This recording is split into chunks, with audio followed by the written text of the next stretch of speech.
Hello dear students, welcome back to my channel physics SPC. Electromagnetic induction का एक question. By square loop of area 25 square centimetre has a resistance 10 ohm. The square loop is placed in a uniform magnetic field 40 tesla. The plane of the loop is perpendicular to the magnetic field. The work done in pulling the loop out of the magnetic field slowly and uniformly in 1 second will be। ठीक है, देखो एक diagram बनाते हैं कि एक square loop है। ये आपका एक स्क्वायर लूप बना लिया मैंने। ठीक है, स्क्वायर लूप का एरिया दे रखा है हमें। इस पूरे लूप का ये एरिया में दे रखा है। ए इक्वल टू 25 सेंटीमीटर स्क्वायर है, तो उसे मीटर में बदल लें तो 10 की पावर माइनस के 2 मीटर, उसका स्क्वायर करें तो 10 की पावर माइनस के 4 metre square. Resistance square loop का दे रखा है। Resistance of the loop 10 ohm. Square loop is placed in uniform magnetic field 40 tesla. तो मैग्नेटिक फील्ड दे रखा है, कांस्टेंट है 40 tesla. The plane of the loop, तो ये लूप का प्लेन हो गया ये वाला, is perpendicular to the magnetic field. अब बताया नहीं तो डाउनवर्ड मान लो, अपवर्ड मान लो, तो मैंने डाउनवर्ड मान लिया, ऐसे मान लो। ठीक है, ये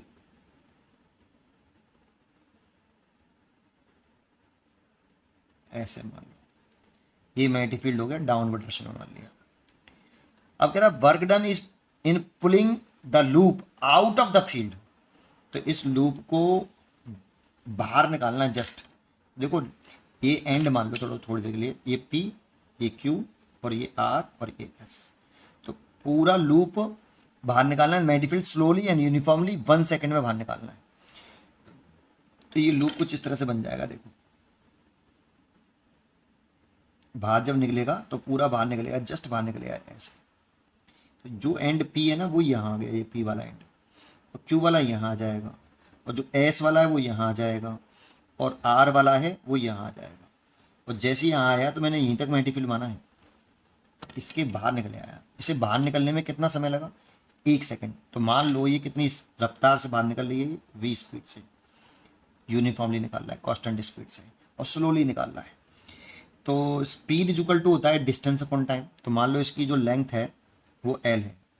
तो बताओ ये वाला एंड कितना चला? जब ये बाहर निकलेगा तो 1 सेकंड में ये पूरा ऐसे बाहर निकले आया। P वाला एंड यहाँ आ गया, S वाला यहाँ, Q वाला यहाँ आ गया, तो पूरा बाहर आ गया। तो उसने कितनी डिस्टेंस चली होगी? ये L चली होगी। कितने सेकंड में? 1 सेकंड में। Speed is equal to distance L और टाइम कितना? 1 सेकंड। तो यहाँ लेंथ की मैग्नीट्यूड स्पीड का मैग्नीट्यूड के बराबर होगा। एक बात तो ये समझ में आई। ठीक है, दूसरी बात, अब हम एक इंटरमीडिएट स्टेट ले लेते हैं इसकी और इसकी एक इंटरमीडिएट स्टेट। देखो थोड़ा सा जैसे ही बाहर निकलेगा, तो ये वाला रॉड तो मैग्नेटिक फील्ड के बाहर आ जाएगी। थोड़ा सा बाहर, बहुत ही कम बाहर निकलेगा तो बाहर आ जाएगी। तो एक इंटरमीडिएट स्टेट ले लेते हैं ऐसे कि ऐसे मान लेते हैं कि कुछ इंटरमीडिएट स्टेट ले ली मैंने ऐसे स्क्वायर लूप की, और ये चल रहा है ऐसे, स्लोली चला रहे हैं, ये भी इंपॉर्टेंट है। तो देखो अब ये चेक करो कि ये एंड P है, ये Q है, ये R है, ये S। मोशनल ईएमएफ किस में डेवलप होगा? तो इसमें तो मोशनल ईएमएफ डेवलप होगा नहीं, क्योंकि वेलोसिटी और इसकी जो लेंथ है इस वाले वायर की वो पैरेलल है। जब आपकी मोशनल ईएमएफ की बात करें तो तीनों में से, वेलोसिटी लेंथ में से, मैग्नेटिक फील्ड और लेंथ में से, मैग्नेटिक फील्ड और वेलोसिटी में से कोई भी पैरेलल हो तो मोशनल ईएमएफ जो होता है अक्रॉस द रॉड, एक एक करके बात कर लो। जैसे मैं PS रॉड में कहूँ कि PS रॉड में कितना इंड्यूस है, तो 0। केवल PS की बात करें, एक रॉड या वायर मान लें इसको, तो मोशनल ईएमएफ जो होता है ये 0 होता है जब इन तीनों में से कोई भी एक पैरेलल हो।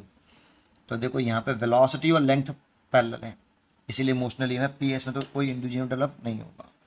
ऐसे ही किस में डेवलप नहीं होगा? QR में भी नहीं होगा, क्योंकि यहाँ पे भी ये पैरेलल है, इसकी लेंथ इस वेलोसिटी के पैरेलल है, और इसमें ये परपेंडिकुलर है। अगर आपकी जो रॉड है मैग्नेटिक फील्ड को काटते हुए चल रही है, ये रॉड है और वो मैग्नेटिक फील्ड को काटते हुए चले, उसका एक केस है, ये सब केस है कि अगर रॉड की लेंथ वेलोसिटी और मैग्नेटिक फील्ड तीनों म्यूचुअली परपेंडिकुलर हो, एक केस है, सब केस है, तो इस रॉड के एंड के क्रॉस जो इंड्यूस्ड ईएमएफ डेवलप होता है वो होता है बीबीएल। लेकिन ये हमेशा नहीं होता, ये भी एक केस है, और ये तब है जब वेलोसिटी, मैग्नेटिक फील्ड और लेंथ तीनों म्यूचुअली परपेंडिकुलर हो और रॉड कंडक्टिंग हो। तो रॉड के एंड के क्रॉस जो इंड्यूस्ड डेवलप होता है वो बीबीएल होता है। ठीक है सर। तो अब सोचो, ये वाली रॉड के क्रॉस कोई इंड्यूस्ड डेवलप नहीं होगा, क्योंकि जैसे ये थोड़ा सा बाहर आएगी मैग्नेटिक फील्ड से, तो ये मैग्नेटिक फील्ड से बाहर आएगी तो मैग्नेटिक फील्ड लाइन को काट तो नहीं चल रही, मैग्नेटिक फील्ड ही जीरो भाई। केवल इस रॉड के क्रॉस इंड्यूस्ड डेवलप होगा क्योंकि ये मैग्नेटिक फील्ड लाइन को काटते हुए चलेगी। जब ये लूप आगे चल रहा होगा तो ये वाली जो रॉड है ये मैग्नेटिक फील्ड को काटते हुए चलेगी, तो इसके क्रॉस इंड्यूस्ड डेवलप होगा, कितना होगा, बीबीएल। तो इन motional induced EMF, motional induced EMF is equal to VBL। और कौन सी रॉड के क्रॉस हो रहा है, SR के क्रॉस हो रहा है। और किस इसका कौन सा एंड हायर पोटेंशियल होगा वो निकालना है। तो एक्चुअल में जो फॉर्मूला होता है वो होता है, जनरल फॉर्मूला होता है वो होता है V cross B dot L vector. ये V क्रॉस B की जिधर डायरेक्शन आती है उधर ही वही वाला एंड पॉजिटिव होता है, हायर पोटेंशियल पर होता है, क्योंकि V क्रॉस B की जो डायरेक्शन होगी वही चार्ज पार्टिकल पर, इस रॉड के अंदर जो चार्ज पार्टिकल होंगे उस पर पॉजिटिव चार्ज पार्टिकल लगने वाले फोर्स की डायरेक्शन होगी। इसकी और उसकी डायरेक्शन सेम होती है, मैग्नेटिक फोर्स की डायरेक्शन। और जिधर मैग्नेटिक फोर्स लगेगा उधर ही पॉजिटिव चार्ज पार्टिकल भागेगा, लेकिन इलेक्ट्रॉन उसके अपोजिट डायरेक्शन में भागेगा। तो इलेक्ट्रॉन नीचे तरफ भाग रहा है, पॉजिटिव चार्ज फिक्स होते हैं, वो अलग बात है। ठीक है नहीं। तो चले V क्रॉस B की डायरेक्शन देख लें आप। तो V cross B right hand check कर लो। V क्रॉस वेलोसिटी वेक्टर की डायरेक्शन में फिंगर, और मैग्नेटिक फील्ड की डायरेक्शन में पहले वेलोसिटी वेक्टर की डायरेक्शन में राइट हैंड की फिंगर रखिए, और फर्स्ट वेलोसिटी वेक्टर से मैग्नेटिक फील्ड की तरफ छोटे एंगल से अपने फिंगर को घुमा दीजिए। तो थंब आएगा वो V क्रॉस B की डायरेक्शन होगी। तो वेलोसिटी वेक्टर डायरेक्शन में, वेलोसिटी की डायरेक्शन में फिंगर हो गई, मैग्नेटिक फील्ड नीचे तरफ गया तो फिंगर इधर आ रहा है, थंब इधर आ रहा है। तो V क्रॉस B की डायरेक्शन कुछ इस तरह से होगी, ऐसे। और जो जिधर V क्रॉस B होगी उधर पॉजिटिव चार्ज पार्टिकल में फोर्स लगेगा, और नेगेटिव पर उसके उल्टा लगेगा, है ना, V क्रॉस B ऐसे। तो ये वाला एंड जो है नेगेटिव होगा और ये वाला पॉजिटिव होगा, ऐसे। ये नेगेटिव हो गया और ये पॉजिटिव हो गया। ठीक है।